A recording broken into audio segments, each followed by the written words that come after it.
preeminent stand-up comic, one of Canada's, if not North America's, finest and funniest stand-up comics, Mike McDonald. Mike, how are you?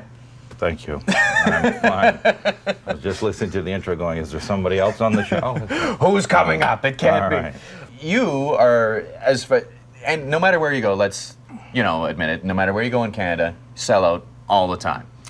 Just about, yeah. Yeah, I mean, you're still a draw. If they advertise it, usually, I can find at least 500 people anywhere that want to have a good laugh, yeah. Do you still get the same rush when you hit the stage as you did 20 years ago? Yeah, just about. Like when I'm on stage and it's, people always ask me what's my favorite place to go to or what's my favorite audience, and it's Vancouver! That'd be the easy answer, but it's like that old Elvis line. It's the audience I'm playing to right now. Ironically, it's when I go to these gigs, the people that hire me think that they're paying for the show, but the show's what I do for free.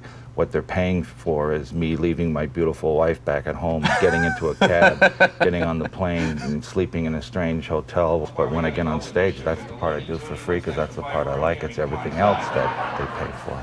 Yeah, it's like the old adage, do what you love and the money will follow type of thing, so. You would think. I mean, if I had like stupid money, like Jim Carrey money, I'd be on that eBay like all day. I mean, I'd be like buying everything. I mean, every toy that I ever had, I'd be on eBay buying it. That would be my passion. What's the one toy that you wish that you could have right now? I think I had this James Bond attaché case that had the barrel coming out of the briefcase and it opened up and it had all these guns and stuff. That was pretty cool when I was a kid. Yeah, that's right. I unfortunately left it in my dad's car on vacation, and it was in the back seat, just underneath the window, and it melted because it was all plastic. And I was like, God, my dad said, see, that'll teach you, and I'm not buying another one. Yeah. The life lesson. It's like, yeah, good. You should have told me that it wouldn't melt. If you're the adult and you knew so much. That's so he just let me put it underneath the window with the sign. You're gonna learn a lesson for sure now. Yeah. No, I'm not gonna buy one. 49 years later, on eBay. Man. So who do you like to watch now as a stand-up comic? Who's your favorite guys to watch on stage? It's tough, because I remember reading an article about George Carlin, this interview with him, and he said, they asked him, if he thought any other comedian was funny. He said, well, most comedians have 2 or 3 jokes that are funny, and I remember thinking, boy, that's really bummed me out because like a lot of guys, I would love George Carlin to come and see me and go, wow, you're really funny. You've got 4. Yeah, you know what I mean? Yeah, something like that. But but years later, I came to understand him because it's like being a magician, and we know how to do it. So if some other comic pulls a rabbit out of his hat, we go, wow, that's the old rabbit out of the hat, So it takes them to, they have to pull a lion out of the hat before we go, wow, a lion. We didn't, I wasn't, But there are guys that consistently make us laugh on stage and off. Like a perfect example would be Brett Butt.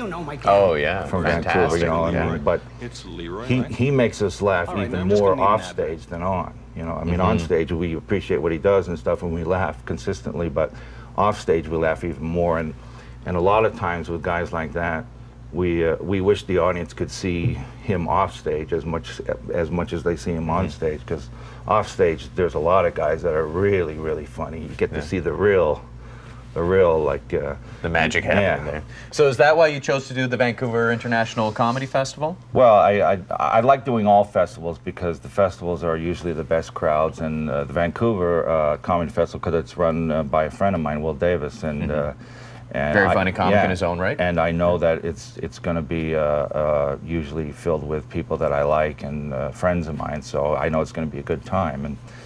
And I've been in Canada for the last couple of weeks, and I've been watching all this stuff about Vancouver, and it's a nice place for me. All that stuff about like we will keep this place open, and they don't know if they're going to bust people with the pot and everything. Vancouver, it's a nice place. I like it here. You know what I mean? A little bit more relaxed than other places you've been, I'm sure. One final question: if you could go back and do it all over again, what's the one thing you'd change? Very seriously, I would do half the drugs And with the money that I saved from doing just half the drugs, I'd be on a movie set right now and making my own movies. It was fun and everything, and we had a lot of great times and blah blah blah. But it was just a waste of money, a lot of it. So-called enlightenment. Yeah, we had a lot of enlightenment, but then it was just a lot of excess. So yeah, that's the one thing I'd change. I would save half my money on that, and then be on a movie set right now. Wow, absolutely fantastic. Well, thank you very much, Mike. That was very cool. I appreciate it. Thank you very much. And I'm Patrick Maliha, and I've been talking with Mike McDonald. You can catch him at the Vancouver Comedy Festival. Thank you very much. Bye. There's no more air, tripping over myself, going nowhere, waiting, suffocating.